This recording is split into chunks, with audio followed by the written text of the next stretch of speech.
আপনি যদি একজনের অঙ্গ প্রত্যঙ্গ থেকে হাসেন, তার মানে আপনি আল্লাহর সৃষ্টি নিয়ে উপহাস করলেন। কারণ এই অঙ্গ প্রত্যঙ্গ সৃষ্টির ক্ষেত্রে আপনার, আমার, আমাদের কারো কোনো এখানে হাত নাই।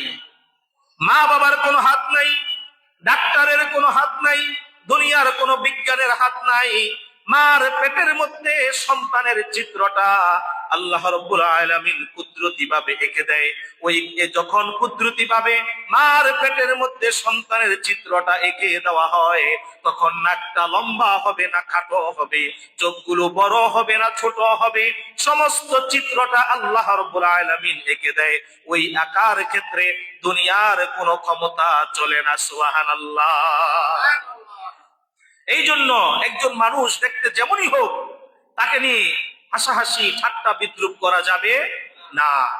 যেমন হাদিসের একটি ঘটনা, হযরত ইবনে মাসউদ রাদিয়াল্লাহু তাআলা আনহু, তিনি, তার শরীরের পাগুলো ছিল একেবারে চিকন।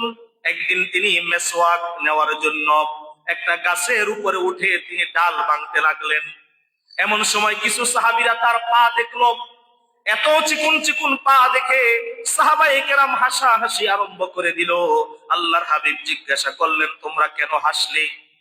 কয়, ইয়া রাসূলুল্লাহ, আমরা তো ইবনে মাসউদের পা দেখে হাসলাম যে এত চিকুন পা, একজন বয়স্ক মানুষের, একজন যুবক মানুষের এত চিকুন পা হয় কিভাবে?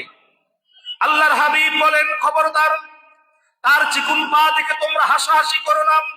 ইবনে মাসউদের পা গুলো তোমরা দেখো চিকুন, কিন্তু তার পা গুলোকে যদি এক পাল্লায় রাখা হয়, আর উহুদের পাহাড়টাকে যদি আরেক পাল্লায় রাখা হয়, ইবনে মাসউদের পা গুলো ভারী হয়ে যাবে। সুবহানাল্লাহ।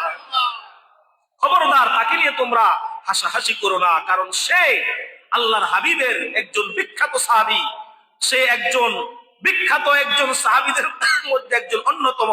অতএব খবরদার, তাকে নিয়ে তোমরা হাসি ঠাট্টা বিদ্রুপ করো না।